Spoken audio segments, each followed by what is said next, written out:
ìgbà tá à ń sọ yìí a máa béèrè lọ́wọ́ ara wa wípé ẹ̀dùn àwọn tá à ń bára wa jà pé wọ́n lówó yìí iṣẹ́ wo náà ṣe. Iṣẹ́ Olúwa yìí ò wá sí ní abúlé mọ́ káàkiri ní Nàìjíríà níbi tí àwọn èèyàn ti nílò bọ́ọ̀, níbi táwọn èèyàn ti nídìí medical attention, níbi tí àwọn èèyàn ti nílò àwọn ohun kọ̀ọ̀kan tó lè jẹ́ káyé rọrùn fún wọn. Ibi tí ṣe Olúwa wá concentrate sí ń sìn àwọn abroad tó jẹ́ wípé system ń work ni. Bẹ́ẹ̀ dẹ̀ lélẹ́yìí wọ́n ní bẹ́ẹ̀ tó gbépo lájà nìkan kọ́ ló lè, ẹni tó bá gbàlẹ̀ náà ó lè. Nítorí ọ̀rọ̀ yìí ńkọ́ gbogbo ẹ̀yin tẹ́ ẹ wà lábroad tẹ́ ẹ ń fi owó yẹn tẹ́ ẹ lẹ́ fi ń support ministry àwọn bàbá yìí káàkiri àtàwọn ìkérégbè lábẹ́ wọn àti tó kàwé àti tí ó kàwé. Mo fẹ́ fi gbogbo àyà sọ fún yín lẹ́nìí wípé you are part of the people destroying Nigeria through these men.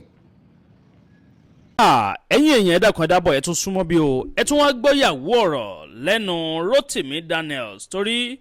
wọ́n tún fọ́gbà yán gan o nínú fọ́nrán eléyìí tí mo mú wá yìí. Ọ̀pọ̀lọpọ̀ àwọn nǹkan tí àwọn ìránṣẹ́ Ọlọ́run lórílẹ̀‐èdè Nàìjíríà tí wọ́n ń dánwò ọ̀gbẹ́ni yìí wọ́n ń tú ọ̀pọ̀lọpọ̀ àwọn àṣírí jáde lọ́lọ́kan òjọ̀kan. Kódà àwọn àṣírí tó yẹ pé àwọn èèyàn kan tiẹ̀ fọkàn sí rárá tẹ́lẹ̀ bí ti ń wò mọ́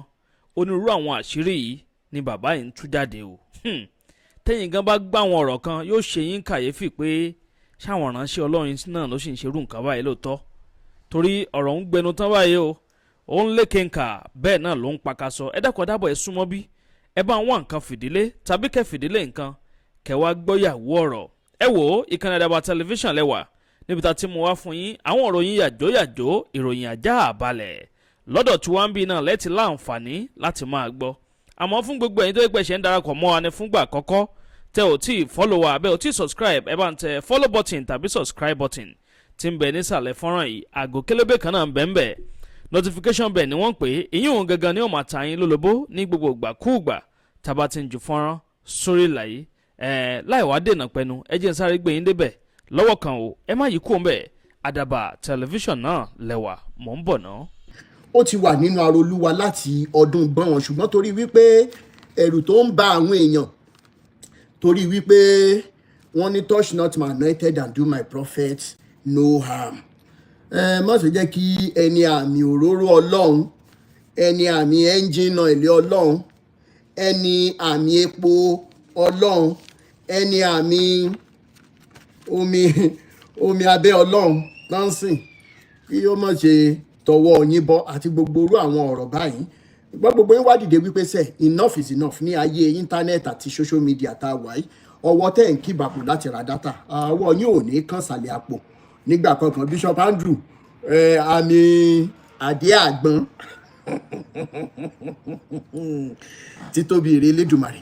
tó jẹ́ wípé tí wọ́n bá sọ fún ẹnikẹ́ni ní 2018 June tí wọ́n bá sọ fún gbogbo àwọn bàbá yìí pátá wípé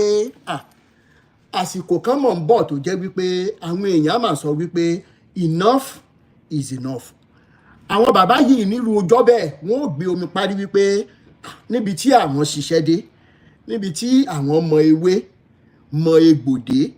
ẹnìkan ó wà dárúkọ àwọn ní ó yẹ àwọn lọ́wọ́ wò fábàdà. Bàbá ẹ dá padà,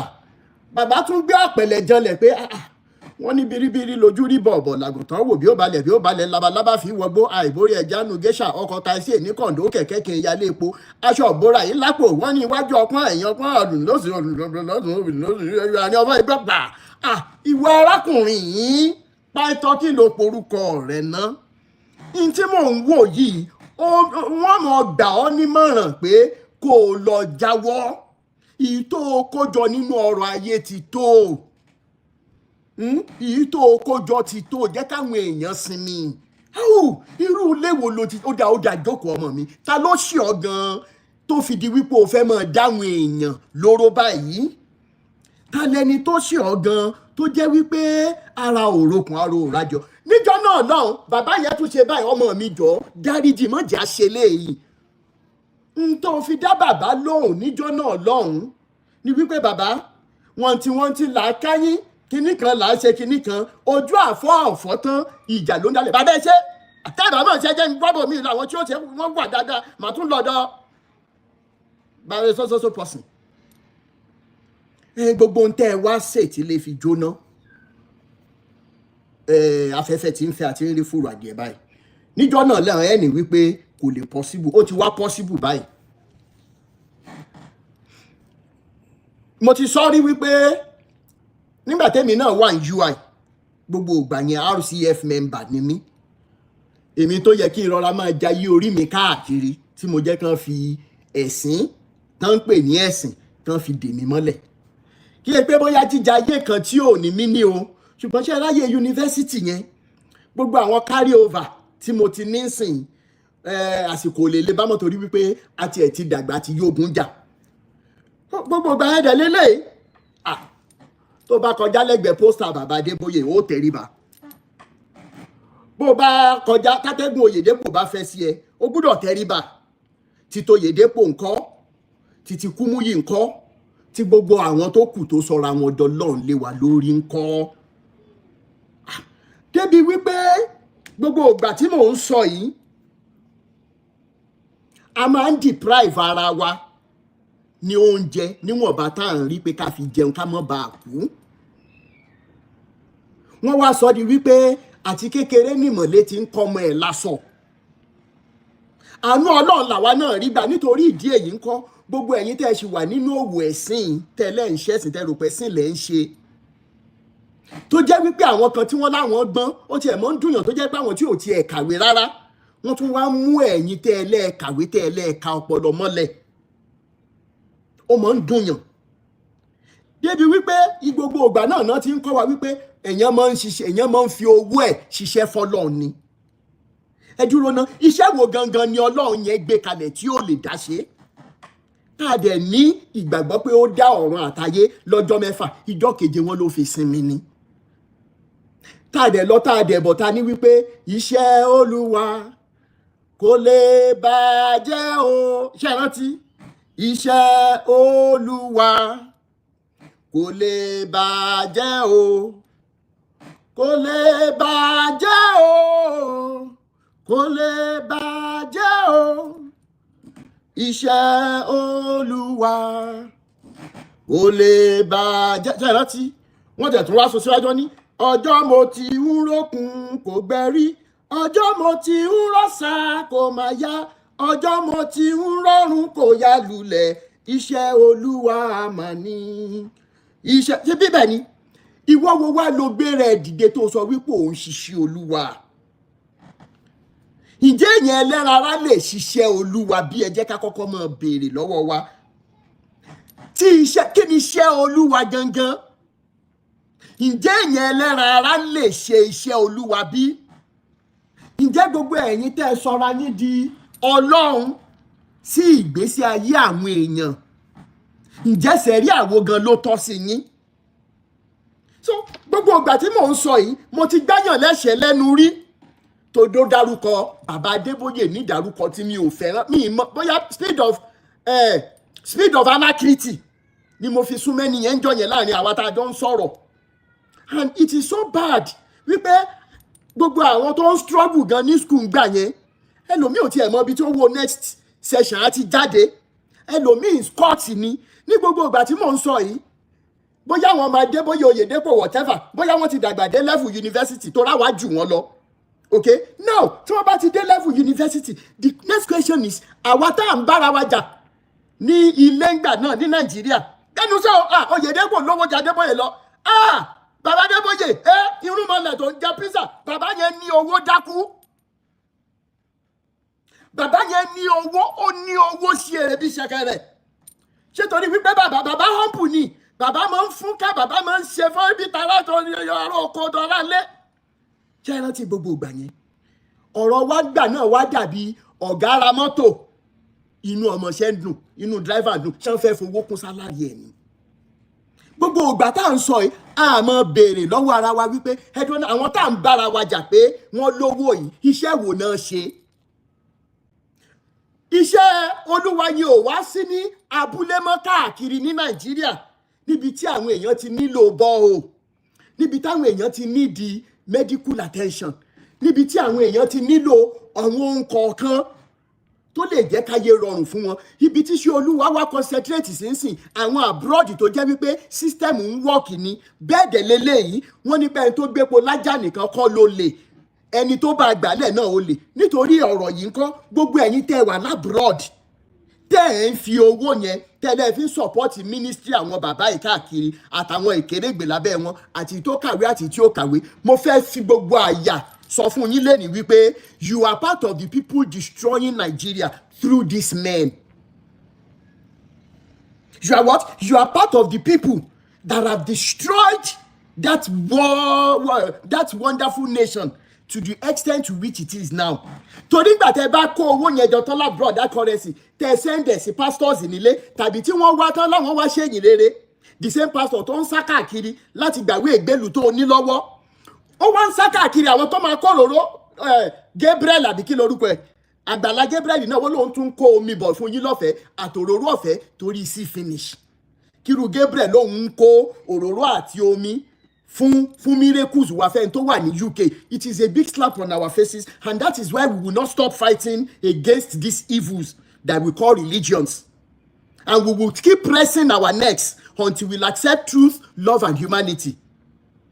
Now what am I trying to say? Ní gbogbo ìgbà yẹn ẹ jẹ́ kí n sọ orúkọ. When I was in 400 level, the president of RCF then was Louis Akanimo or Akamo or something like that. Louis Ilamonpe. He brought in Deeper Life or Babagili Akani method. Those were the days. See, Louis Akanimo, Thomas no fresh administration. Ohun to condemn Celine Dion. Only you cannot be a born again Christian and be listening to Celine Dion. Ẹ̀dẹ̀ rántí ayé ìgbà yẹn tí Celine Dion bá gbóhùn sókè lórí rédíò èyàn gan máa ń through orin Celine Dion tí ó nífẹ̀ẹ́ girlfriend díẹ̀ tọkàntọkàn. Abẹ́rántí by the power of love wọ́n tún gbà lọ́wọ́ wa. Ìyá ti jẹ́wọ́ ọjọ́ tí ń bọ̀ ó ti pẹ́. Níṣẹ́ ti Akánimọ̀ yìí mo rántí wípé ó ní bọ́ọ̀sì RCF kan rẹ́ẹ̀dì la pẹ́ǹtì ẹ̀. RCF we really care. It's more than just a fellowship. We're soldiers of the cross. We're warriors of the Lord, an exceeding great army. It's time to take over. Àti wá rí take over yẹn báyìí. Okay? Àti rí take over yẹn báyìí. Because àti rí ibi tí wọ́n bá wa dé lórílẹ̀-èdè Nàìjíríà. Kásọ̀ ní tiwọn, Vessels of Honor ní tiwọn, CAC ní tiwọn, MFM ní tiwọn, Sẹ̀lẹ̀ máa ń ṣe titi wọn ní Mount Zion lẹ́gbẹ̀ẹ́ Hawo Hall ẹ̀yin tẹ́ bá wà ní UI ní late 90s early 2000 ẹ máa rántí gbogbo ìgbà tá à ń sọ yìí ibẹ̀ ni kíní ti máa ń ṣe tiwọn I'm Alive bẹ́ẹ̀ ni Mo Samuel ibẹ̀ ni Sẹ̀lẹ̀ ti máa ń ṣe tiwọn CNS ní titi wọn gbogbo ibi tó yẹ ká máa fi ṣe vocational training sí pátá òun ni campus fellowship sì ti gbà. Gbogbo àsìkò tó yẹ ká máa lò fi ṣe extracurricular studying ká máa lo ọpọlọ tẹ́lẹ̀dùmarè fún wa gbogbo ẹ̀ láti fi lọ fellowship torí ẹ̀mẹ́ta yẹn gbọ́dọ̀ pé apart from fellowship apart from departmental irú àwọn táwọn drama gbà yẹn peacemaker drama group mo mọ̀ pọ̀pọ̀lọpọ̀ RCF members ń gbà yẹn wọ́n ti bá péjì mi pàdé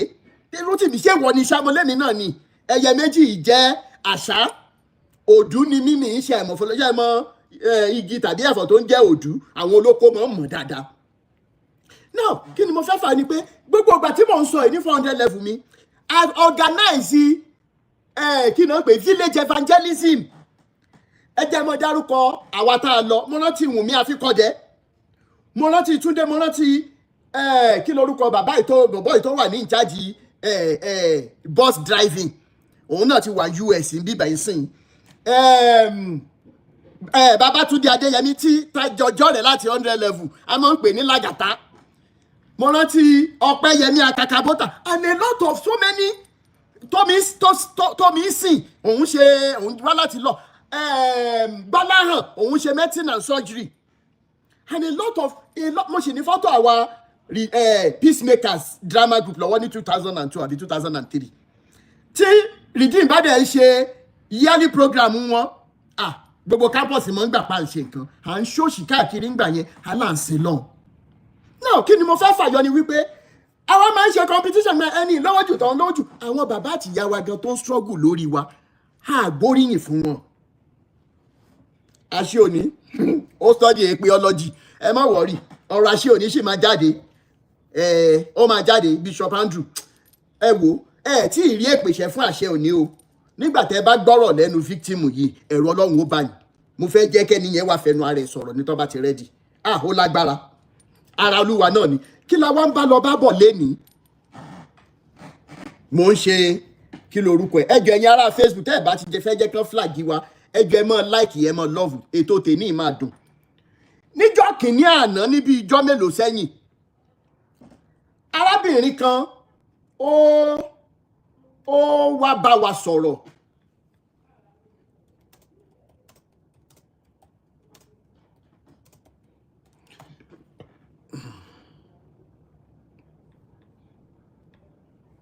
this is season short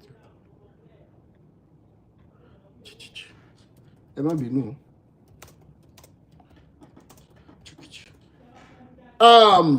kí là ń sọ lọ níjọ́ kìíní àná lẹ́nu lọ́lọ́ yìí ìyá wa kan torúkọ wọn ń jẹ́ Búkì tàbí Bùkọ́lá Ọlálẹ́yẹ Grace mo rí yín mo ráyọ̀mà now wọ́n wá bá a ṣe ń ṣe live video báyìí and ká tó sọ̀rọ̀ lẹ́nìí ẹ jẹ́ kí n gbé wọ́n mọ̀ jẹ́ kí ẹni ti wọlé sista Bímbọ́lá mi ìmọ̀ tí ì rí yín kẹ́ ẹ jẹ́ ń gbá àwọn kan wọlé kí wọ́n wà ní comment section bẹ́ẹ̀ tàbí ní ojú òkè bẹ́ẹ̀ ẹ jọ̀ọ́ bá bá ṣe ń wọlé ẹ jẹ́ ká máa mute ẹ má bá wa mute bẹ́ẹ̀ bá ṣe ń wọlé ẹ jẹ́ má bínú.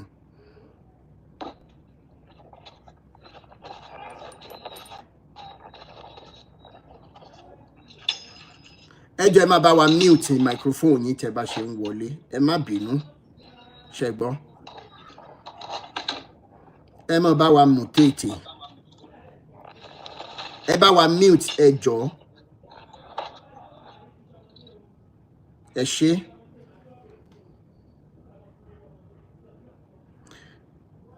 Jésù ọmọ Ọlọ́run gbàdúrà fún wa Jésù ọmọ Ọlọ́run gbàdúrà fún wa o jọ̀wọ́ fún wa lẹ́mí mímọ́ fún wa lógo tirẹ̀ fún wa ní agbára ńlá ọmọ Ọlọ́run yeyeye Jésù ọmọ Ọlọ́run gbàdúrà fún wa.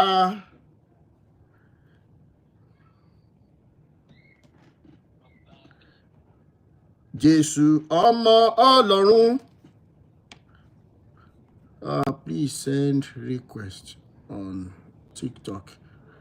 Gbàdúrà fún wa. Let me on. Jọ̀wọ́ fún wa lẹ́mí mímọ́. Fún wa lógo tirẹ̀. 9290650. Fún wa ní agbára ńlá ọmọ Ọlọ́run o Jésù ọmọ Ọlọ́run gbàdúrà fún wa Jésù ọmọ Ọlọ́run gbàdúrà fún wa jọ̀wọ́ fún wa lẹ́mí mímọ́ fún wa lógo tirẹ̀ fún wa ní agbára ńlá ọmọ Ọlọ́run gba Jésù gbọ́ ò á ṣẹ́gun fún ọ gba Jésù gbọ́ ò á dára fún ọ gba Jésù gbọ́ ò á ṣẹ́gun fún ọ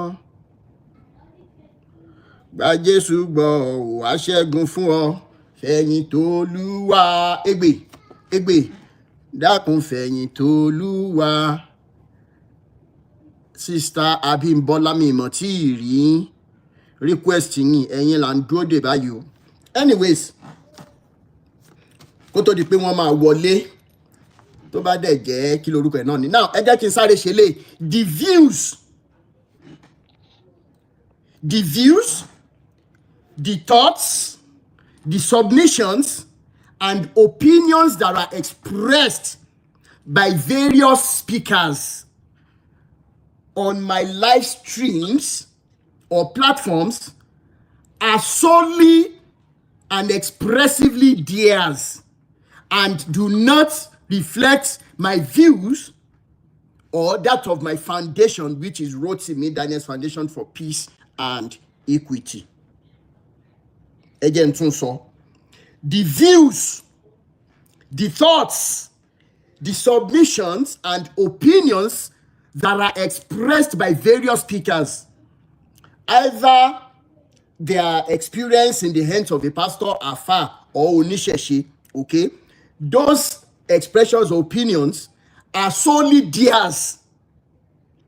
and these do not reflect my views or that of my foundation, Rotimi Daniels Foundation. Eléyìí ti wà ní àkọọ́lẹ̀. Ẹ ṣé. Ẹ jẹ́ kí n sáré sọ eléyìí kó tó di wípé ẹni tá à ń retí máa dé tàbí bóyá máa dé lo voice note. Now, ọ̀pọ̀ nù yín ẹ jẹ́ bá mi mute.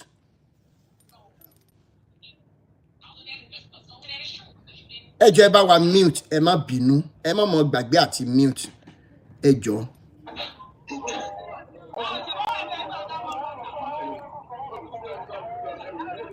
Olórí ẹbí.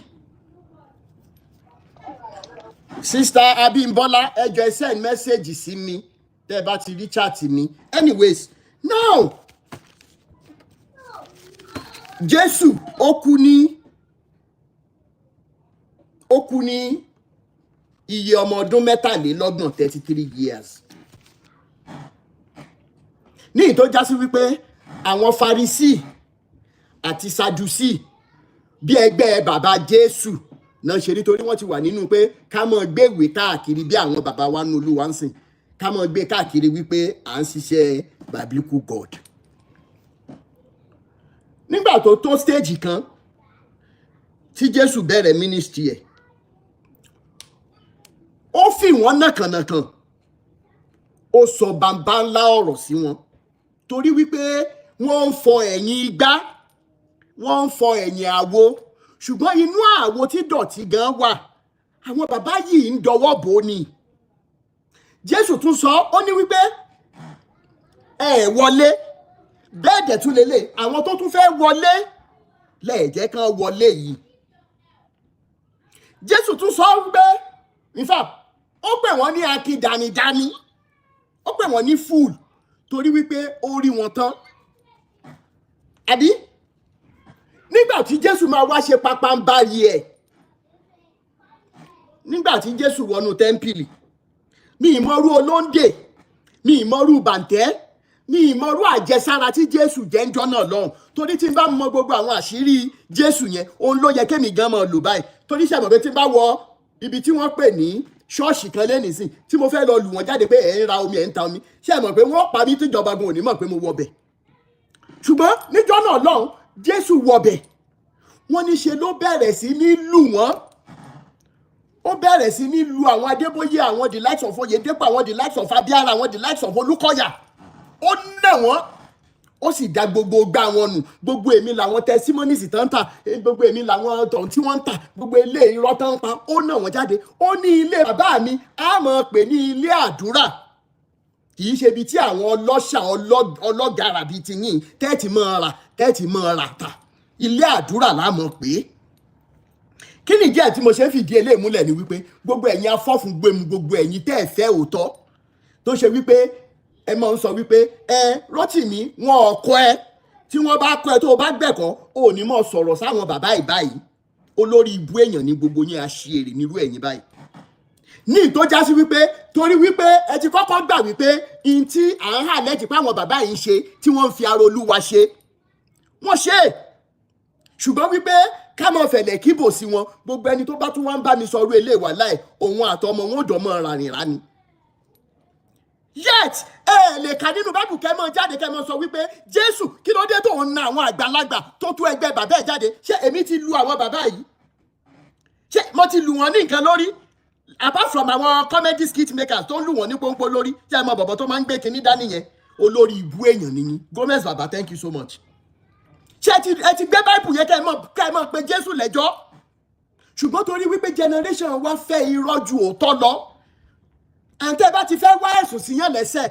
ẹ tún lè sọ wípé ìgbín overspeed ẹ̀yìn náà ni, ẹ mọ̀ ní ìgbín ò ti ń sáré jù o torí pé ẹ fẹ́ wá fault. So ẹ má rò pé gbogbo dátì tẹ́ ń tró mo rí rárá. I remain focused on this religious revolution and liberation. Bí mo dẹ̀ ṣe sọ ní the last time, tó bá yẹ pé ẹyọ ẹnìkan péré la rí láti 2018 tó sọ wípé mo mọ ojú mi ti rí, mo mọ etí mi ti gbọ́. In fact, a bá fáwọn obìnrin kankan láyé, àwọn ìyàwó ilé, àwọn adélébọ̀, àwọn abílékọ, àwọn single mothers, mo mọ abẹ́ mi ti rí, mo mọ ọyàn mi ti rí. Lọ́gọ́ta wí kọ̀ọ̀kan gba ìró ayọ̀rẹ́ olùgbàlà láyé mi létò tàbí lábẹ́ mi gba ìsinmi. Mo mọ orin táwọn obìnrin kan kọ lọ́wọ́ nìyẹn. Mo mọ abẹ́ mi ti rí, mo mọ ojú mi ti rí. Wọ́n ti gbé abẹ́ mi gbóná, wọ́n ti gbé ara mi léná. Lọ́gọ́ta wí kọ̀ọ̀kan sọ̀rọ̀ Elédùmarè ayé mi létò. Ṣé tún rí pé Ọlọ́run ló ń sọ̀rọ̀ lẹ́nìí, kì í ṣe yẹn tó ti lọ nìyẹn. Níbi tẹ́ ẹ bá yé àwọn ọmọ obìnrin wa jẹ́ dé, ẹ wá ń ṣe excuse pé mò ń bú wọn, ṣùgbọ́n lórí ibu àṣìírè yín ìdí rẹ̀ tẹ́ ṣe máa gbọ́mọgbìn tẹ́ mọ̀ ràrìnrà o. Jésù Olúwa wa yín ó kúrò nínú ògo ńlá ẹ̀ nígbà tí biblical God ń wá ẹni tí ó lọ. Nínú Revelation ṣe gbọ́ pé wọ́n ní èdìdí méje ló wà: ìkíní, ìkejì, ìkẹta, ìkẹrin, ìkarùn, ìkẹfà, ìkeje. Ó ní ta ni yóò ṣí èdìdí yìí? Jésù ọba aládé àlàáfíà, kìnìún ẹ̀yà Júdà. Ó ní bàbá mi máa ń lọ. Ó fi gbogbo mansions of gold, ó fi gbogbo àwọn ẹ̀ṣọ́ ẹ̀ sílẹ̀. Ẹ lè má jìbí tán ti ń sọ yẹsà fún yàn tó ẹ pé tí Jésù bá jí láàárọ̀ báyìí, wọ́n kọ́kọ́ bá ṣèkán náà títọwọ́ títẹsẹ̀. Àwọn olórin tó ń kí hallelujah hallelujah náà máa fi trumpet jí bàbá. Ṣó ti yé yín? Mò ń create impression bí Jésù ṣe ń gbádùn lọ́run. Ṣùgbọ́n wọ́n nífẹ̀ẹ́ aráyé tó bẹ́ẹ̀ gẹ́. Nígbà tí Jésù wá lòun máa lọ, ìwọ mọ̀ jẹ́ ń wẹ́lò bíi tí ó lọ. Jẹ́ ẹran ẹ̀ǹjẹ̀ Gabriel àti ẹ̀ǹjẹ̀ Michael. ẹ̀ǹjẹ̀ Michael ẹ̀ mọ̀ sọ́ọ̀dì lò dáadáa. Torí àwọn tó fẹ́ lọ báyìí èèyàn burúkú ni wọ́n. Àwọn pásítọ̀ ọlọ́kan òjọ̀kan tó yẹ pé bàǹtẹ́ náà fi ń ṣe belt. Gbẹ́rẹ́rẹ́ ní gbogbo ẹnu ìwọ tó ń pe Jésù. Ìjọ CAC, àyàfi tí ìbá ṣe ìjọ yẹn ni ọ̀pọ̀ nù wá dàgbà sí. Àyàfi tí ìbá ṣe wípé Ọlọ́run pé Ayọ̀ Babalọ́lá tí ó sì mú nǹkan míì mọ́. Òun ni gbogbo ẹ̀yin pásítọ̀ yìí, òun lẹ̀ ní ṣẹ̀sín. Hello bímbím, ẹ mọ̀ tí pè báyìí. Ẹ mọ̀ tí pè báyìí, mò ń bọ̀. Calls. Ẹ kàn háì mi ná, ẹ sì háì mi.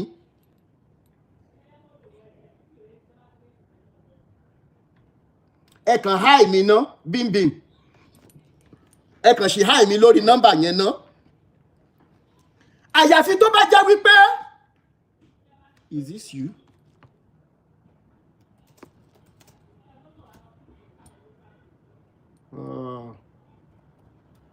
Ó dàbí pé eléré wa ti dé. Náà kí ni mò ń sọ? Àdàbí tó bá jẹ́ wípé bàbá Ayọ̀ Babalọ́lá wọ́n mú nǹkan míì mọ́ yàtọ̀ sórúkọ Jésù.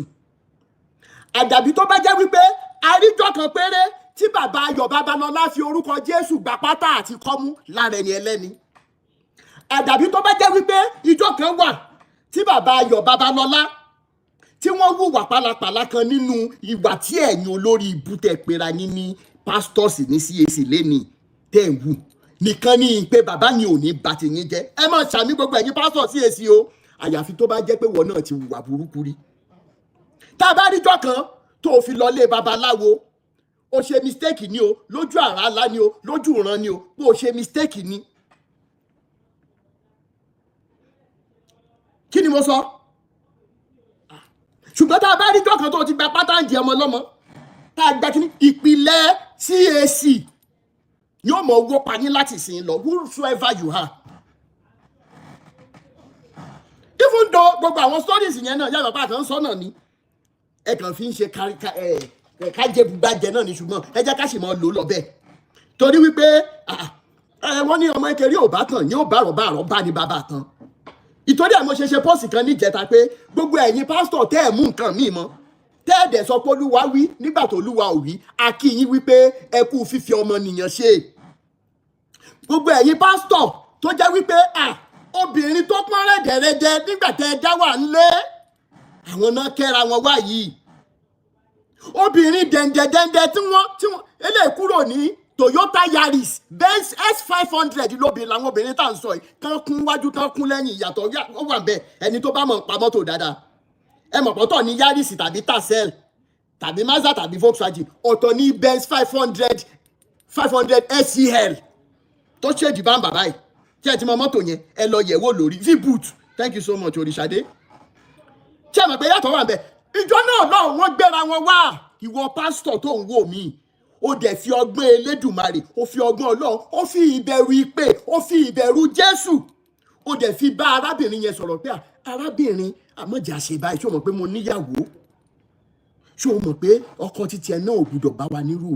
irú wà báyìí gbogbo orú ẹ̀yin pásítọ̀ báyìí Elédùmarè ó mọ̀ bá wa jẹ́ káwọn ọmọ yín débi gíga láyé ẹ mọ̀ rí bá ti ṣe ẹ mọ̀ rọ́nà gbégbà ṣùgbọ́n gbogbo ẹ̀yin kọlọ̀rọ̀ sí tó kù tó jẹ́ pé àríjọ́ kan rí tẹ́ ẹ kí ọmọ lọ́mọ ọwọ́ bọ ọmọ lọ́mọ lábẹ́ tẹ́ ẹ gba ògo wọn gbogbo orú ẹ̀yin báyìí gbogbo bí tẹ́ ẹ wá ti níyì dé láyé ẹ tẹ́ jù bẹ́ẹ̀ lọ. láti ìsìn lọ gbogbo bíkíbi tí àwọn ọmọ orú ẹ̀yin pásítọ̀ burúkú ìbá wà ìbànújẹ́ àti ẹkún tẹ́ ẹ ti fi sí ìgbésí ayé àwọn ọmọ ọlọ́mọ ó ti bẹ̀rẹ̀ sí ní gbéra nílọ́po exponential rate according to indices and logarithm tá a ṣe ní secondary school ó ti gbéra báyìí ó ti bẹ̀rẹ̀ sí ní ṣe àwọn ọmọ yín ò ní láyọ̀ bó ti wùn lè ó mọ́mọ́ láti àsìkò yìí lọ bẹ́ẹ̀ bá ṣe ń gbàpè lọ́wọ́ ọmọ kan pé ayé òun ti bàjẹ́ bẹ́ẹ̀ bá ṣe ń gbé kọ́ọ̀lù sílẹ̀ ní ọmọ mi máa pè yín pé tòun ti ta bẹ́ẹ̀ ni ẹja ṣe bẹ́ẹ̀ now arábìnrin wa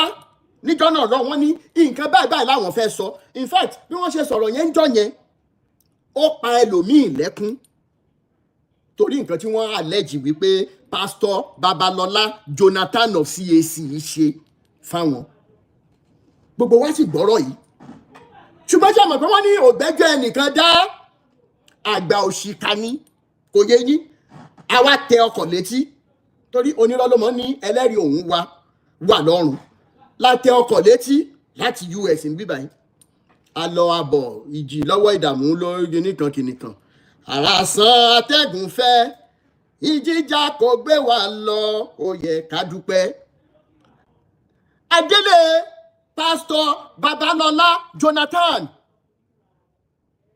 adádùúgbò wọn àwọn tá a ti ẹ̀kọ́ kọ́kọ́ ní pé sẹ́yìn náà fẹ́ wá gba àdúrà ni mo ní a fẹ́ bá ìránṣẹ́ Ọlọ́run alààyè ní gbólóhùn ni wọ́n ní ṣé kò sí o kò sí náà bá dẹ̀ mú wa débẹ̀ àti ẹ̀ sanwó fún àwọn ọmọ tó gbé wa débẹ̀ ìjọ náà lọ́hùn kábíyèsí ẹni tó bá ní òsọ́lọ̀ ó ti kú wọn ò tí ì sinmi Elédùmarè wà fún àbàdà adúróde pásítọ̀ Jonathan torí wọ́n ní wọ́n lọ ṣe àwọn ministration tó lágbára pé láti ibi tán ti lọ ṣe ministration ìròyìn ti ń kàn lára pé iṣẹ́ ìyanu oríṣiríṣi ti ń ṣẹlẹ̀ ń bẹ̀ nígbà tí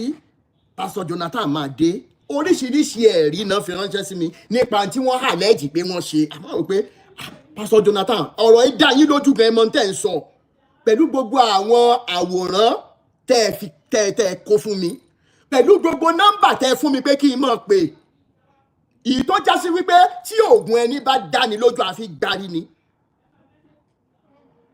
pásítọ̀ Jonathan mo kí yín wípé ẹ kú fífi ọmọ ènìyàn ṣe ẹ ṣe iṣẹ́ Olúwa ò ní bàjẹ́ mo wá kàn sí yín lẹ́tà nígbà tá a tẹ ọkọ̀ létí padà síbi tí àwa tí wàá mú ní pásítọ̀ Jonathan ẹ ṣe favour kan fún mi bí sista Bukky ṣe wá sọ̀rọ̀ lórí ẹ̀rọ ayélujára tí wọ́n sọ wípé nǹkan báyìí lè ṣe àyè ti ṣí sílẹ̀ fún yín wípé ẹ̀yin gan fúnra yín ẹ wá bá wa sọ̀rọ̀ torí wípé ẹnu oníkànlá tí ń gbọ́pọ̀ hàn ẹ sì sọ fún mi wípé ẹ kí n jẹ́ kẹ́ ẹ kọ́kọ́ bá àwọn superior yín sọ̀rọ̀ nínú CAC ó nídìí tí mo ṣe ń sọ ọ̀rọ̀ yìí torí wípé ẹni tó fẹ́ gbẹ̀rí jẹ́ wípé Pastor Jonathan rí báyìí tàbí wọn rí báyìí wọ́n ti wà ń kálẹ̀ màá mọ̀ pé wọ́n wọlé báyìí kò yé yín màá mọ̀ pé wọ́n wọlé. Ìdí ẹ̀ tí mo ṣe establish tèmi àti Pastor Jonathan jọ sọ torí wípé ẹ ti mọ̀ pé lórí page Rotimi Daniels Foundation téèyàn bá mẹ́jọ kan wá tó wà lẹ́dí pé wọ́n ní nǹkan báyìí ṣẹlẹ̀ tá a bá ṣèwádìí tán tá a bá rí wípé rọ́lẹ̀ ní yẹn pa ó ti di dandan gẹ́gẹ́ bí ọmọlúàbí ọmọ tí olú ìwà bí ó ti di dandan ká máa jẹ́ kí gbogbo èèyàn mọ̀ wípé ẹni tó wá sọ̀rọ̀ báyìí irọ́ ni irú ẹ̀ náà la fẹ́ ṣe lénìí gbogbo rọ́tàn pamọ́ Pastor Jonathan a fẹ́ clear kẹ́ lè mọ̀ pé títóbi lọ́lọ́run. ẹ mọ̀ rántí pé ìyá kan wá sọ̀rọ̀ ta play tó ní Pastor sososo ní US Pastor Redeem ló ṣokùnfà bọ́mọ kan ṣoṣo tó ń bí bó ṣe kú ṣé ẹ rántí sórí yẹn inú mi dùn pa tẹkọ̀ létí lóòótọ́ a dẹ̀ lọ bá wọn family pastor yẹn nígbà tí wọ́n kó àwọn ẹ̀rí mi as a matter of fact mo tún present lẹ́tà tí ọmọ ìyá yìí kọ sílẹ̀ kó tó kú nínú lẹ́tà yìí lọmọ yẹn fi hàn wá wípé ìyá yìí gan ló ṣe kú pa òun àti gbogbo ohun tí ìyá yìí ò sọ fún wa tẹ́lẹ̀ pé òun ṣe inú mi dùn pé gbogbo wa náà lágbọ́ táwọn ẹbí ọkọ ọmọ yìí wọ́n pè wọlé a dẹ̀ ṣe justice irú ẹ̀ náà la tún fẹ́ ṣe lẹ́nu nítorí ìdí èyí nǹkan ẹ jọ̀ọ́ ẹ bá wa pín fọ́nrán yìí ẹ bá wa share YouTube family please help us share Facebook family ẹ bá wa share ẹ̀yin tí TikTok family ẹ bá wa share ẹ jẹ́ ká take like àbí love yìí tí ò bá wọ 100,000 mi ní gbé àlejò mi wọlé torí gbogbo ẹ̀yin afẹ́júfẹ́ ni mọ́mọ́ fọkàn fẹ́ ni.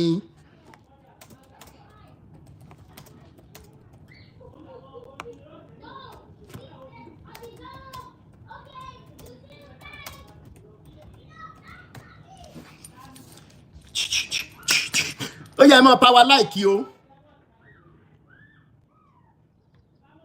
ó ga ọ Rotimi ń bú àwọn àgbàlagbà. Rotimi Daniels Foundation for Peace and Equity, Truth, Love, and Humanity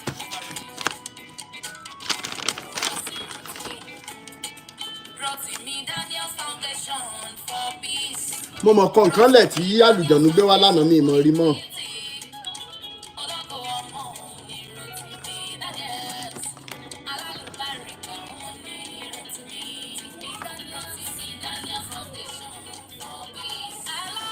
ó ti wọ 50 àwa bíi 399 là ń wo ètò yìí lọ́wọ́.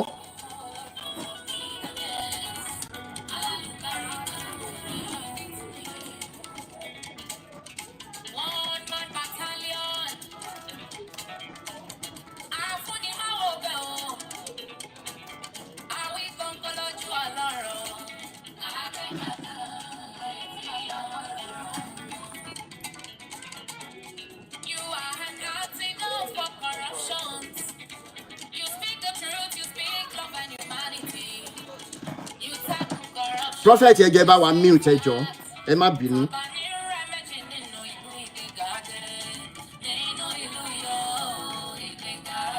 ó ti wọ 57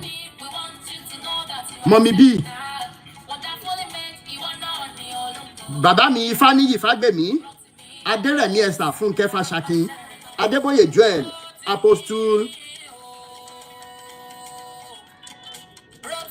Apostle Emmanuel Gbadebo onímọ̀ ń fi orí lu orí ó yẹ kó mọ̀ pé tírin bá kan rìn ká tẹ̀ fún kan ni Akínwándé Olúwafúnmiláyọ̀ mo rí yín mo ráyọ̀ Àjọṣe Kelugba Igudia Ayọ̀délé Cole mo rí yín mo ráyọ̀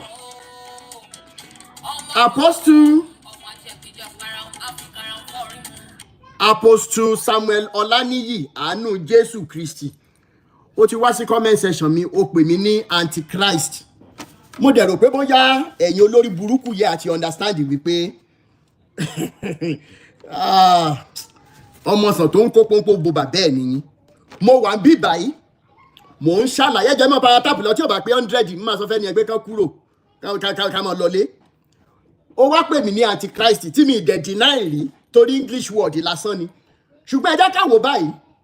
ìwọ tó pẹrẹ lápòstélì yìí apostoli Samuel Ọláníyì tí yìí ẹ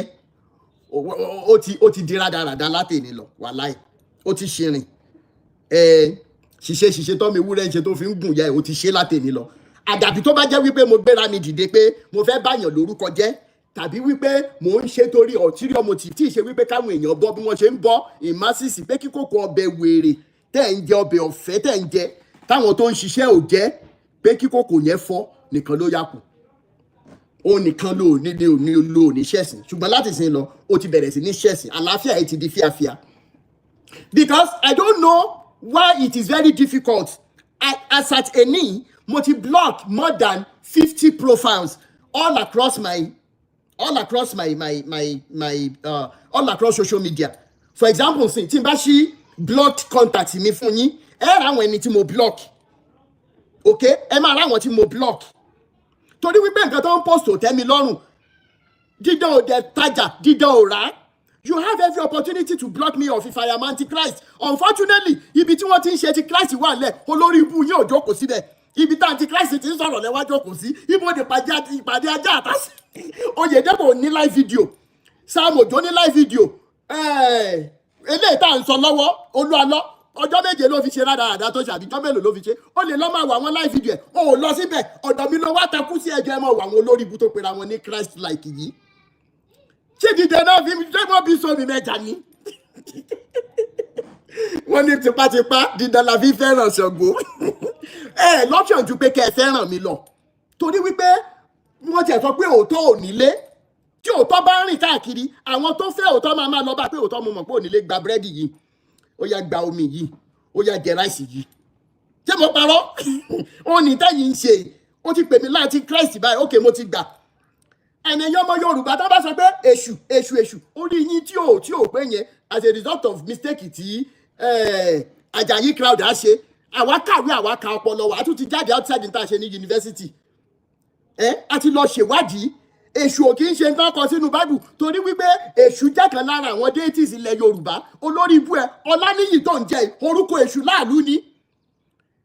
èṣù láàlú ògiri òkò onílé oríta ẹlẹ́kùn sunkún láàárọ̀yè èso ẹ̀jẹ̀ tó bá mọ mí ní ìná Ọláníyì wàá mọ̀ pé ara èṣù náà ti rí orúkọ tó ń jẹ́ Ọláníyì torí wípé orúkọ èṣù náà fi ń tẹ ìlú dó orúkọ èṣù yẹn náà fi ń ṣe okòwò ẹ̀yin èyàn jẹ́ mọ́ bá ń sọ fún bọ̀bọ̀ yìí ó wá dúró sórí péjì mi sì ń pè mí láǹtí Christ bẹ́ẹ̀ dẹ̀ lélẹ̀ o wá bí gbà inú ẹ̀ dùn pé òun gbọ́ àǹtí Christ ó dẹ̀ jókòó síbẹ̀ òun lo dátà òun lo táìmù ẹ̀ wàhálà ti ṣẹlẹ̀ báyìí all right. ẹ tún káàbọ̀ padà ẹ̀yin àmì bò lẹ ṣe rí sí abẹ́rẹ́ pé nǹkan kì í ṣẹ̀ṣẹ̀ ràgó ẹ dákun dábọ̀ yẹn bá mi comment sísàlẹ̀ fọ́nrán yìí lábala àríwú sí kí lẹ̀yin rí sí fọ́nrán ilé iná gbogbo àwọn ọ̀rọ̀ tẹ́tí ń gbọ́ látẹ̀kan yìí kí làwọn nǹkan tẹ̀yin rí sí ṣe rí fat kankan bẹ̀ rárá ẹ máa bá wa comment sàlẹ̀ fọ́nrán yìí kẹ́jẹ́ ká mọ opinion yín lórí eléyìí tí ẹ ṣẹ̀ṣẹ̀ wò tán yìí bẹ́ẹ̀ sì ni kẹ́ bá mi like kẹ́sì máa bá mi pín fọ́nrán káàkiri lógúnlógún lọ́gbọ̀nlọ́gbọ̀n kó ba lè kan ọ̀pọ̀lọpọ̀ àwọn èèyàn lára àwa ní rí jù báyìí lọ lórí ilé ìtààmú wa fún yín ní sáà yìí bó bá tún ṣe ń lọ lórí ọ̀rọ̀ yìí gbogbo ẹ̀ pátápátá náà lẹ́ẹ̀ láǹfààní láti máa gbọ́ lórí ìkànnì àdàbà tẹlifíṣàn àdàbà ọ̀nà ní à ń sùngbẹ́ iná ń jó ẹ̀yẹ̀lé gbéra ńlẹ̀ àdàbà a tún ti fò fẹ̀rẹ̀ awọ̀lú sọ̀lúdẹ̀rọ̀ pẹ̀sẹ̀.